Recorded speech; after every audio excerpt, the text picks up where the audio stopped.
students, welcome all of you. Now it's our unit number 8. ठीक है, बहुत easy unit है. ठीक है, क्योंकि इजी इसलिए क्योंकि आपने पहले ही शायद +1 की केमिस्ट्री में जो टॉपिक इसमें वो पढ़े होंगे, तो मैं उसको थोड़ा सा बताऊंगा. ठीक है, आपको शायद सारा याद आ जाएगा और मुझे लगता है आप ध्यान से वीडियो सुनेंगे तो आपको सारी बातें अपने आप याद आ जाएगी. ठीक है, तो क्या है, ठीक है, यूनिट है और जो इसका first chapter that is about atoms. ठीक है, एटम्स क्या है, एटम्स के बारे में पढ़ना है. ठीक है, तो एटम्स क्या होता है कि एक जो एटम्स हैं, these are the building blocks of matter. ठीक है, बिल्डिंग ब्लॉक्स ऑफ मैटर और दिया, ठीक है, दे कंसिस्ट ऑफ किस किस के ऊपर मिलके बने होते हैं, या the atom consist 3 basic particles. These are electron, proton and neutron. Clear है. लेकिन पहले क्या माना गया था, ठीक है, जॉन डाल्टन ने उसके ऊपर बहुत काम किया था. जो theory about the structure of atom दी थी जॉन डाल्टन ने, उन्होंने क्या बोला था कि एटम जो इंडिविजुअल पार्टिकल्स हैं. ठीक है, एटम कैसा है, एक इंडिविजुअल पार्टिकल्स है. ठीक है, और जो पर्टिकुलर एलिमेंट के जो एटम होते हैं वो क्या होते हैं, सेम रहते हैं. ठीक है, और इसको डिवाइड नहीं कर सकते. क्लियर है. फिर उसके बाद जे थॉमसन आए, उन्होंने जो इलेक्ट्रॉन की इन्वेंशंस की, इलेक्ट्रॉन के वजह से. ठीक है, उन्होंने एटम्स के बारे में क्या बोला कि जो एटम्स होते हैं उसमें नेगेटिवली चार्ज पार्टिकल होते हैं, और जो नेगेटिवली चार्ज पार्टिकल होते हैं वो क्या होते हैं, इलेक्ट्रॉन होते हैं. ठीक है, और इलेक्ट्रॉन यूनिफॉर्मली डिस्ट्रीब्यूट रहते हैं. ठीक है, उन्होंने एक प्लम पॉडिंग मॉडल दिया. ठीक है, जैसे तरबूज होता है. ठीक है, उसमें जो सीड्स होते हैं, all these are electrons, they are uniformly distributed. ठीक है, उन्होंने बोला एटम अपने आप में एक इलेक्ट्रिकली न्यूट्रल है, तो इसका मतलब वहाँ जो नेगेटिव चार्ज है तो उसका मतलब उसमें पॉजिटिव चार्ज भी होंगे, तभी वो न्यूट्रल हो रहा है. तो उन्होंने बोला उसमें क्या होता है, पॉजिटिव चार्ज पार्टिकल भी है और नेगेटिव चार्ज पार्टिकल भी है, और एटम जो है वो कैसा है वो न्यूट्रल है. क्लियर है. तो ये किसने बोला, जे थॉमसन ने, जो मॉडल दिया गया था. ठीक है, तो उन्होंने थॉमसन ने ये भी बोला कि जो हार्मोनिक ऑसिलेशंस होती है इलेक्ट्रॉन्स की about their mean position, they will causes the emission of energy. ठीक है, जो उनका हार्मोनिक मोशन रहता है, जो अपनी मीन पोजीशन के पास जो वाइब्रेशंस रहती है उसकी वजह से, उस मोशन की वजह से they will emit the energy. Clear है. ठीक है, जो emission of, they will cause emission of the, जो एनर्जी किस फॉर्म होगी, लाइट की फॉर्म में, एमिशन ऑफ लाइट. ठीक है, तो जो एटम्स है, it is a sphere of positively charges, और यूनिफॉर्म जो डेंसिटी उसकी रहती है, उनकी रहती है 10⁻⁻10 मीटर. क्लियर है. इस तरह से उन्होंने बोला. फिर जो थॉमसन ने ये भी प्रिडिक्ट किया कि if the beam of alpha particle passes through an atom, it suffered a small deflection due to the, जो वीक फोर्स उसके अंदर रहती है, कौन सी weak forces exerted on it by the positive particles. Clear है. तो ये उन्होंने बोला था. उसके जो फेलियर्स रहे, फेलियर्स क्या रहे कि उन्होंने जो पॉजिटिव चार्ज जो था, उन्होंने पॉजिटिव चार्ज को यूनिफॉर्मली उसकी डिस्ट्रीब्यूशन चीज एक्सप्लेन नहीं की, जो बाद में उनके स्टूडेंट रदरफोर्ड ने एक्सप्लेन किया. फिर थॉमसन मॉडल ने, he cannot explain the presence of discrete spectral lines emitted by the hydrogen and other atoms. Clear है. ठीक है, साथ में द थॉमसन मॉडल ने वो एक्सप्लेन नहीं कर पाया कि large angle scattering of the alpha particles, जब वो इंसिडेंट लाइट गिरेगी किसी थिन मेटेलिक फॉइल के ऊपर. ठीक है, ये चीजें रही. इसके बाद होता ही है, जब आप शुरुआत करोगे किसी चीज के बारे में सीखोगे, तो शुरू में ठीक है, फर्स्ट अटेम्प्ट करना, फर्स्ट टाइम करना, स्टडी करना बहुत टफ होता है. उसके बाद उसके करेक्शंस करना वो इतना टफ नहीं रहता. ठीक है, थॉट्स आना, आइडियाज आना इंपॉर्टेंट है. ठीक है, फिर उसके बाद उसको मॉडिफाई करना वो थोड़ा सा आसान रहता है. ठीक है, तो इंपॉर्टेंट ये था. यहाँ से स्ट्रक्चर की बात स्टार्ट हुई. ठीक है, और आगे जाके हमको बोहर्स थ्योरी के रूप में एक बहुत अच्छा मॉडल भी मिला, लेकिन शुरुआत कहाँ थी, यहाँ से हुई थी. क्लियर है. अब बात करते हैं रदरफोर्ड. ठीक है, हमने बोला रदरफोर्ड ने क्या थे, वो जे थॉमसन के स्टूडेंट थे. उन्होंने एक्सप्लेन किया पॉजिटिव चार्ज के बारे में. ठीक है, तो फिर क्या रहा, उन्होंने एक मॉडल दिया. ठीक है, जो मॉडल दिया रदरफोर्ड ने, ठीक है, उसे क्या बोलते हैं हम, न्यूक्लियर मॉडल ऑफ एटम.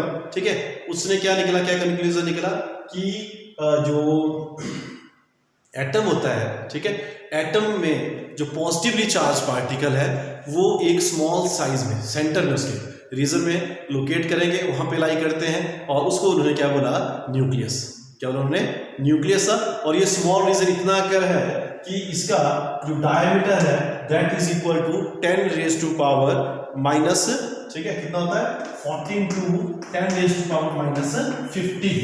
ठीक है, इतना कर इनका साइज, इतना मीटर तक का इनका साइज रहता है. ठीक है, क्लियर है. तो क्या बोला, सबसे पहले क्या बोला कि जो एटम्स है, ठीक है, atoms of all the mass of atoms and all the positive charge of an atoms are concentrated in a very small region, ठीक है, that is called nucleus and the size of the nucleus is almost 10⁻14 to 10⁻15 metre.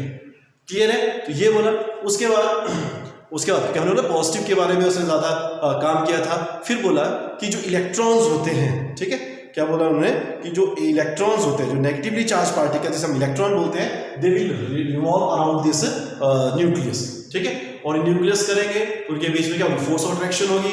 और force of attraction क्या होती है, जो Coulomb's law हमने पढ़ा था उसके हिसाब से उनके बीच में फोर्स ऑफ अट्रैक्शन रहती है, क्योंकि सर्कल में मूव करते हैं, so there need a centripetal force, और जो सेंट्रीपिटल फोर्स है वो किसकी वजह से, जो कूलम्ब्स लॉ हमने पढ़ा था, दैट विल प्रोवाइड रिटर्न्स जैसे सेंट्रीपिटल फोर्स। क्लियर है? तो ये हो गया उसका इलेक्ट्रॉन्स का।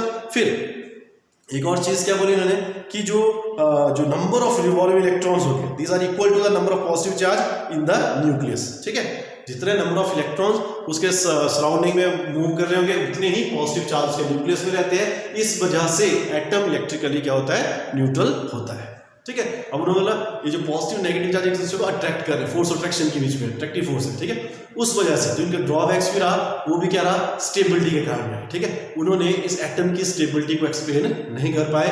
और दूसरा कि जो स्पेक्ट्रल था, ठीक है, जो कॉम्प्लेक्स स्पेक्ट्रम बना, ठीक है, the complex spectrum emitted by the an atom, ठीक है, उसको भी वो एक्सप्लेन नहीं कर पाए। ये दो उनके जो है ड्रॉबैक रहे, ठीक है। फिर इनके ऊपर और काम किया गया, ठीक है, और इनके काम करने के बाद एक और मॉडल आया, that is called Bohr's model, ठीक है।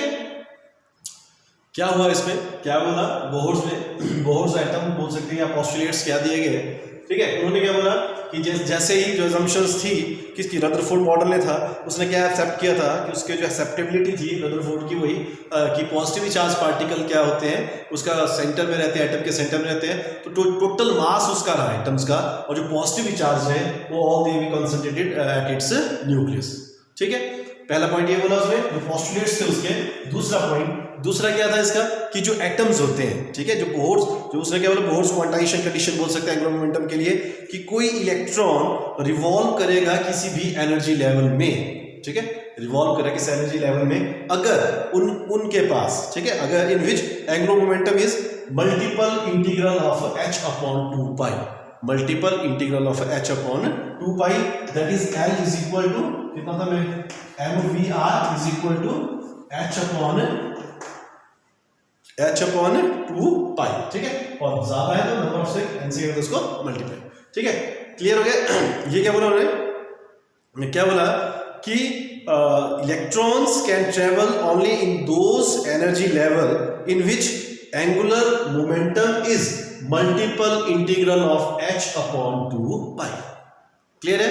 उसके बाद उन्होंने क्या बोला कि ठीक है, जो इलेक्ट्रॉन से इलेक्ट्रॉन रिवॉल्व करेंगे, इलेक्ट्रॉन न्यूक्लियस के चारों ओर रिवॉल्व करेंगे, ठीक है, और जो इलेक्ट्रॉन्स के चारों रिवॉल्व करें सर्कुलर पाथ में करेंगे, एक फिक्स रेडियस में करेंगे, उसको क्या बोलते हैं, उसके स्टेशनरी स्टेट विदाउट गेनिंग और लूजिंग द एनर्जी, ठीक है।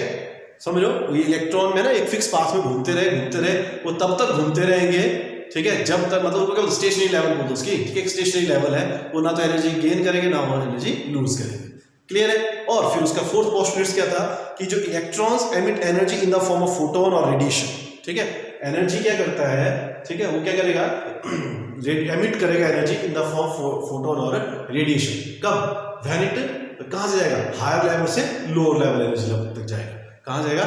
हायर से लोअर एनर्जी लेवल तक अगर वो जाएगा, ठीक है, as it from higher energy level to the lower energy level, ठीक है, that is h nu is equal to initial minus five, higher energy level से लोअर एनर्जी लेवल तक वो जाएगा।